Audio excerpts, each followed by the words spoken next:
Live from the Bob Levy Broadcast Center, overlooking the Toms River, it's time to get up, get out, do something. Wake up with Jeremy Grunin. Be a part of the show, 732-505-1160. News Talk Radio WOBM AM 1160 and 1310. Listen online at WOBMAM.com. Hey, welcome back. Wake up with Jeremy Grunin. 6:08 Thursday, July 14th, 76 degrees.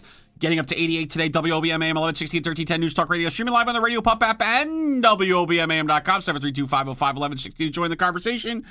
We are now joined by Rob Onofrietti. He is the president of the Toms River Board of Ed. Good morning, sir. How are you? Morning. How are we doing this morning? So, second time in. So, does that mean I can call myself a friend of the show? Yeah, you're definitely a friend of the show. Listen, until you do something to upset us, and then you're not a friend of the show anymore. That's good. So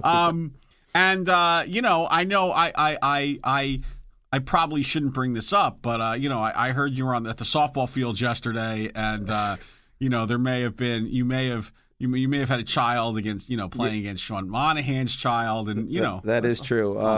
Yeah, I have my 13U team last night. We are we're doing quite well. We're in first place. We're 5-0 after 5 games. Right, that's just good. So, that's about as good as it gets. Yeah, you can't really get much better. Right, than that. That's pretty good. So yeah, Sean was at the fields last night. His daughter was on the other team.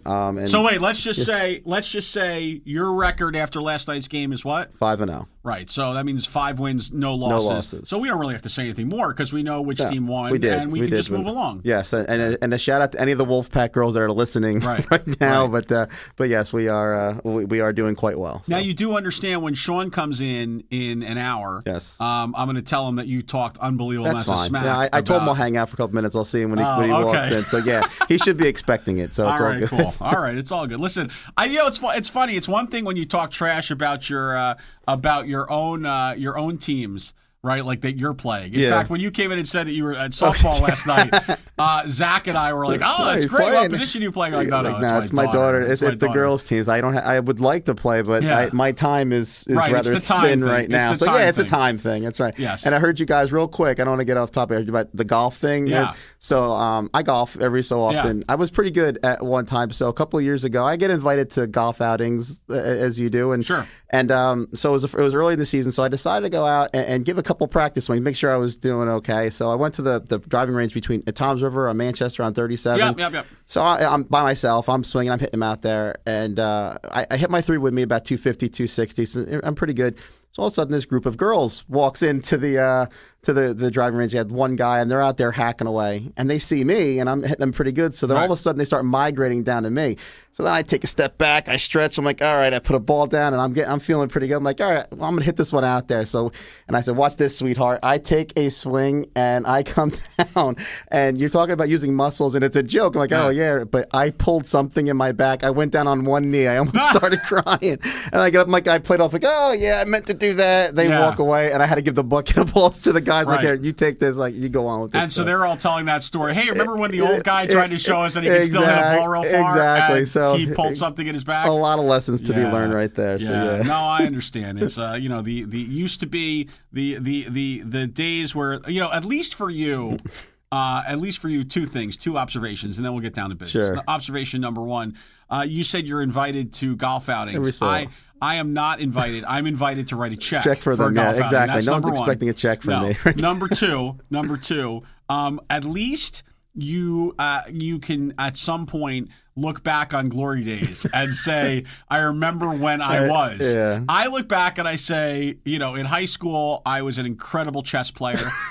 Right, I was really strong. I did play basketball, but it was only because I was very large. I can never play. I can't shoot, can't play. Well, I am as bad as they come. I wasn't. I wasn't. Whatever. Anyway. Yes. So let's talk. Let's first talk about.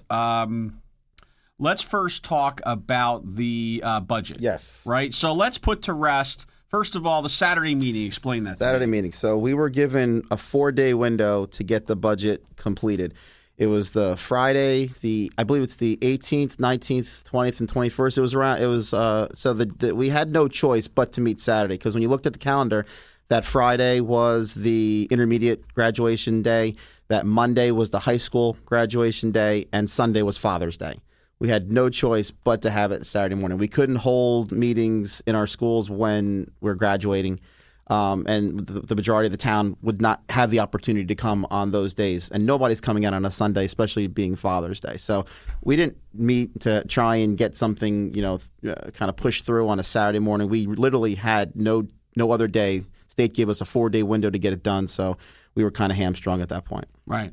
Okay. So it wasn't just to put that to rest. Yeah. It wasn't to hide a meeting on a summer Saturday. No, God, no. There's no one that wants to meet less on a Saturday than myself. But no, we had no choice. We couldn't do it on the graduation days because, the district that is large as us, we're graduating 2,600 kids and, a lot of families. So Sure. we couldn't do that. So that's why the Saturday morning. So that's number one. And let's talk about and we can't we don't want to talk about union contracts. We're not interested in talking about that, but we can talk timing. Yes. Right. So why don't you tell me about the timing? Because I'll just kind of lay it out there. One of the issues that was brought up was that to approve a budget, right, without having final pay numbers, right, labor numbers is I guess irresponsible and kind of haphazard. So, I've heard it, I've read it, and that's a little upsetting. And I'll talk about us on two fronts. First of all, the negotiating. They're meeting again today,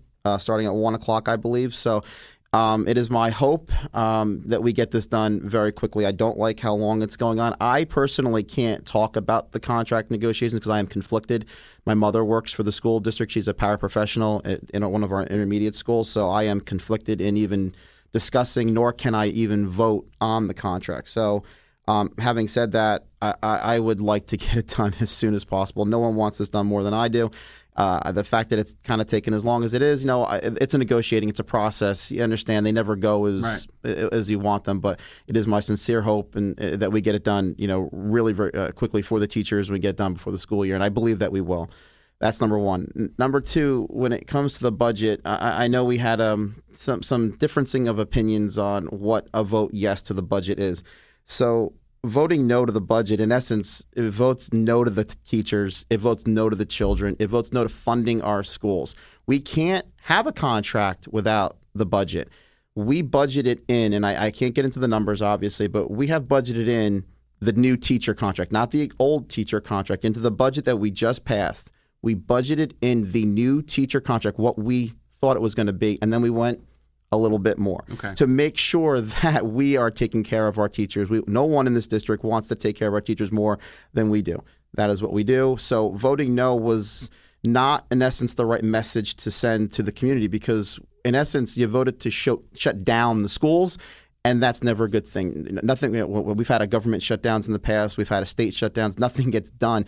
You're in essence, you're not funding the state. We can't fund the teachers without having a budget. So that's why having that budget, and we put a lot of work into getting that the way it was because it's very well documented. We don't have our CDBG money anymore. Ratables are still down after Sandy. And when it comes to state aid, we're still getting less today than we were 9 years ago when the state went to a new calculation and then our state funding was almost cut in half.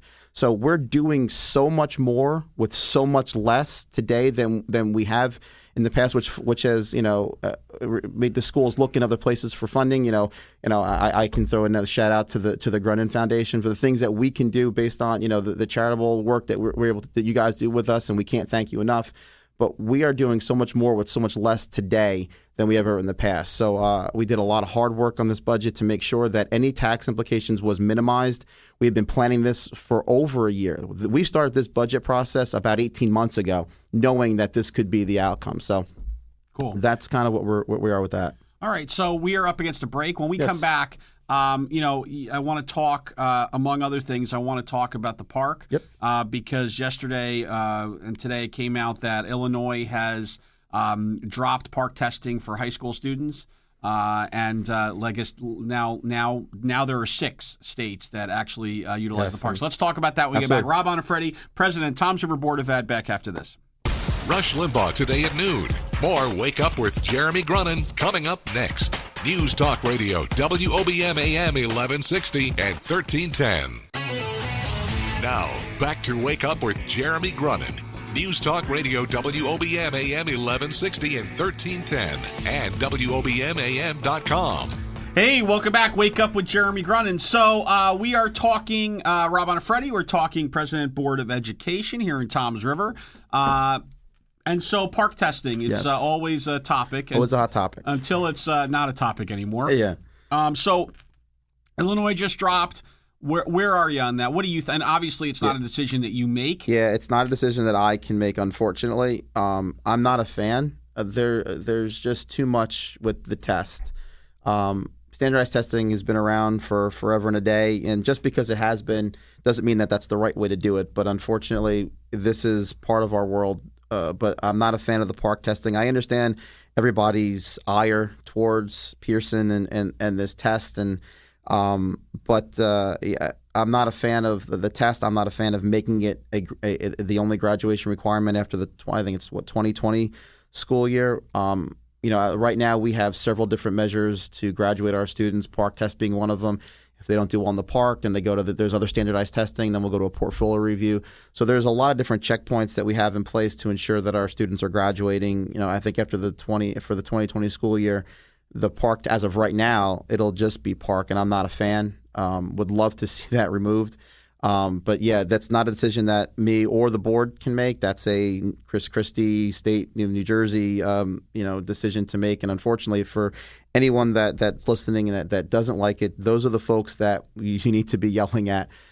We don't have a choice if our state funding is tied to giving that test. So our hands are tied on that aspect. But would like nothing more than to join the rest of the states that are kind of leaving the union on that fact. Right. And so you certainly support standardized testing on some level. It's just this doesn't seem to be the right. Yeah, on some level, I think it could be a good key. One aspect, not the only. Right. And I don't. I know a lot of with the amount of time that we dedicate to the test. I do think there could be a better way in a much shorter time period. I do think that we spend a lot of time testing, although it's got better last year. It got than what it was, but it's still, I think, a bit on the extreme side. But again, we're kind of this is what we have to do, and we have no choice. But yeah, would like to see something different, better. All right, so let's get to the next one. Yes. Start times. All right, so it's been a hot topic. Yes, hot it topic, has. especially I guess around Intermediate North. Yes. And so go ahead. The board a year ago, the last board, we had contracted a transportation study. As everybody knows, we had that meeting earlier this year to discuss the outcome of the transportation study. The entire board is on board with moving start times. It's just it comes down to money, unfortunately, again. And with the way that the budget is currently constituted and not having the ratables back and not having the funding, we unfortunately can't do anything for this coming school year. But that's not to say that it's a dead issue, because it is absolutely not. I would like to see us do something a little bit more drastic. Right now, we have a 4-tier school bus system. We use our buses. We're the second most efficient use of our buses in the state of New Jersey. I think the state mandate, you have to use your buses 1.3 times per day. I think we're at 2.5. And there's only one other district in the state, of other smaller district. But for a district of our size to be doing that is quite impressive. And if we're going to do something with our start times, I'd rather get off the 3-tier system, get off the 4-tier system and go to a traditional 3-tier system, which would allow us to move our start times like by an hour, maybe a little bit more. So we're giving our kids more time in the morning rather than, just moving one school off and putting them back. But it requires more buses. It's going to require, and we have a plan in place whether we lease the buses, whether we purchase it. It's going to require more buses and a little bit more fine tuning and more drivers. Yeah, so it's going to cost more money. And unfortunately, that's just something that we don't have right now. But it's not a dead issue. But we're going to move that, unfortunately, to next year's agenda as we look forward to putting the budget together for next year. So when we're talking money, and we only have a minute left. Yes. High-level thoughts on Christie's redistribution of dollars. Well, it would help us. Right. So selfishly, it's selfishly, a I'm no-brainer. thinking that's just great. We're going to get a lot more money. So why would you not want it? So, but I guess it goes both ways. But anything that helps Toms River, I'm all for. So if it's got merit, I'm on board. Listen, I'm not disagreeing with you. I think it would be great for taxpayers and for the schools in general. So, absolutely. All right, very good. When we come back, we'll talk some positive stuff. Let's talk some positive changes, some things that are happening, and some things that we can do. Rob Onofrietti, President, Toms River Board of Ed. Wake Up with Jeremy Grunin. Back after the news. Hang out.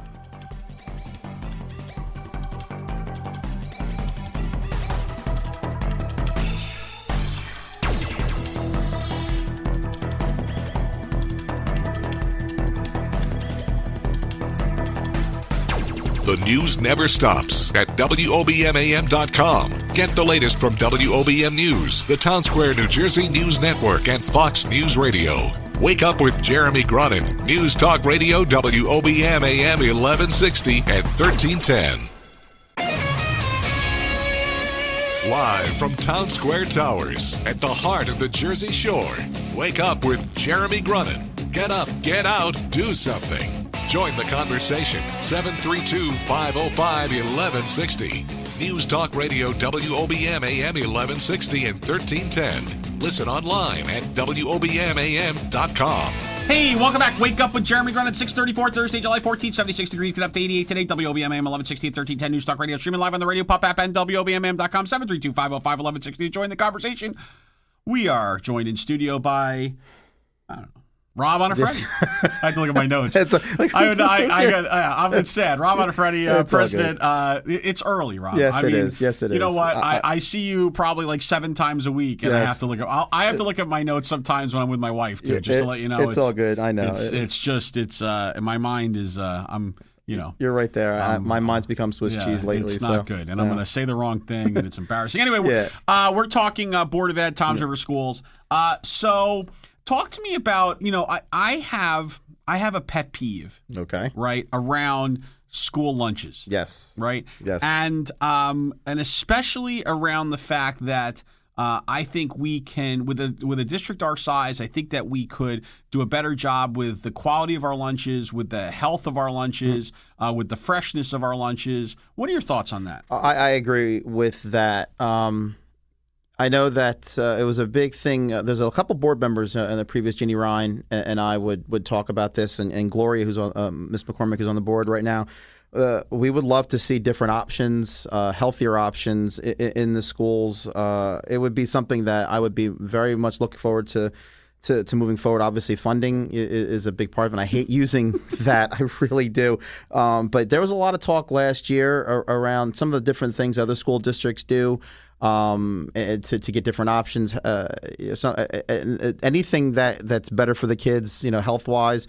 I need to start eating better myself, right? And so be able to do that for the kids would definitely be something that would 100% be open to talking about and looking forward into. So absolutely. Okay, I mean, it just seems to me that pardon the pun, but it's low hanging fruit to me, because it doesn't seem like it's a tremendous expenditure, and I think net over the long haul, it's a savings. No, I would agree, and it's something that we should look at. I mean, I know that we had Mr. Nardini had brought something up a couple months ago about looking at doing some different options for our school lunches, and it's definitely something that I would look into. Unfortunately, the budget the last 2 months is it's been all consuming, right? And with the teachers, getting that settled. But once all the dust settles, that's definitely something that I would absolutely love to look into and ask the board to look into different options for our kids. And to the point, there's a school board conference every October.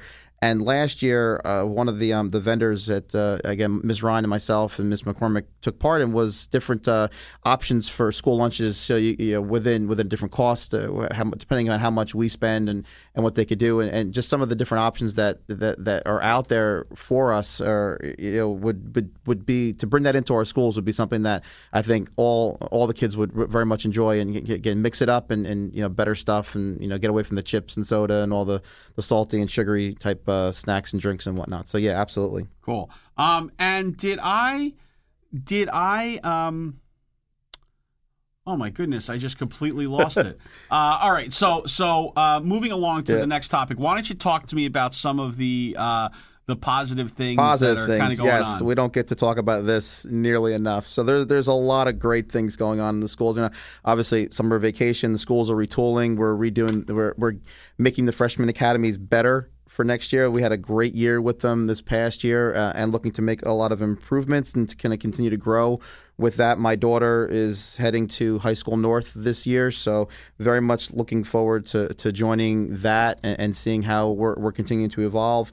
The schools are putting to good use the money that the Grunin Foundation had granted us, and we're purchasing all the different equipment that they're going to need, and from different types of robotics equipment to I think there's a meteorology equipment, and we're setting up our schools different maker spaces and whatnot. So a lot of different things for our students to take part in next year. We just gave away a car last month, which was a great experience. We have a lot of great things going on in Toms River, and that's what makes this gig cool to have. It's the best, and I say this a lot. It's the best non-paying job I'll ever have is to see what the kids are doing, to be around, be in the schools, and I go to the schools more than most. I get to see what they're doing, get to take part in a lot of what they're putting together, and our students are great. Our teachers are amazing. We have the best in the state, and the things that they do with our students and for our students, it doesn't get enough airtime, and that's my mission going into the next school year is to really highlight that and to talk about the positives. I mean, there's so many negatives out there, and yes, we can talk for days on things that we could do better, but there's so many good things going on for a district of this size, right. for the 17,000 students that we have. We need to really showcase all the great things going on with these kids, and I don't think we do enough of that. Right. And the last thing I want to ask you about, and I it's funny, I would never have known that this even existed until the last couple of years, but we have a new county superintendent, right? Yes. So does that have any impact whatsoever on the day-to-day or how things work? What is that job even all about? I don't know, to be honest with you. I know we have one. I used to know our county superintendent. Todd Flora. Yeah, I don't. Before him was Tom McMahon. Okay. But yeah, no. I think it really only goes to the county level if we can't handle things on our own. For example, last year when Walt Ramsey had left the board and we had to name someone, if we couldn't find somebody, then it goes to the county superintendent. I think it becomes issues if we can't handle it, or if we need insight on certain things, or if we have to get clarification. I think that's where the Ocean County Superintendent's office comes in. But I've been on the board a year and a half, and I have not spoke to our county superintendent. So I guess that's a good thing because if not talking to him, there's nothing overly over the top going wrong. So, but yeah, there is that position. So right. Yes, very cool. Okay, and I one last thing I want to ask you about, because I think that I think listening to you talk, and you said something that really kind of that's really kind of telling and important, which is the non-paying position. Yes. Right? So this is a non-paying position. It is. You've obviously learned more about schools than you probably ever thought that you would know in your life, yes, right? That is true. And there's a full-time job involved that you have also. Yes. Do you, and just real quick, what kind of training or do you have ongoing training that you have to do? So what does that entail real quick? Because we only have about a minute left. Yeah. So we have to, there's different ethics courses that you have to take every year. Right. When you first get elected, you have to go through a rather intensive training for a couple days to understand what the role of a board member is, what your responsibilities are, what your day-to-day operations are, and then every year we have ongoing. So this year I'm up for Ethics 2, Ethics 3. There's ongoing trainings. The New Jersey School Boards is a great resource. If we have any questions, I consistently go to them. I don't know everything, believe it or not. I do have to get clarification on a lot of the things I do. I go to New Jersey School Boards all the time. They're a great resource for us. But yeah, there is ongoing training and education for us every year. Okay, very cool. Well, listen, Rob Onofrietti, is that hold on one second. I'm just giving him 1 second here. Hold on. Is that a question? No. Okay. Rob, we had two phone calls. I just wanted to make sure that they didn't have a question for you before I gave you a high five and said thanks for coming in. No problem. Rob Onofrietti, President, Toms River Board of Ed. Thank you so much for having me again. And I appreciate. Listen, all things, all kidding aside, all anything else, we appreciate your honesty and your candor. And I know some of these issues are, they're difficult and. you want to talk about things, but you can't talk about everything. And there are a lot of misconceptions about there. There are, and what I have said, and I'll say it again: come to the meetings. If you can't come to the meetings, you can find me. I'll talk to anybody about anything. Any questions that if you're scared to get to the microphone, ask the full board. Find me. I'm very easy to find. I'll talk to anybody about anything that pertains to the schools. I'll give you the way that what the real story is. No BS around it, and but yeah, that's what I'm here for. It's a great gig. I love being around the schools, love being around the kids, and anything I can do to serve this community. That's what I'm here for. Very cool. Thank you so much, Rob. Thank you, sir. Back with more Wake Up with Jeremy Grunin after this.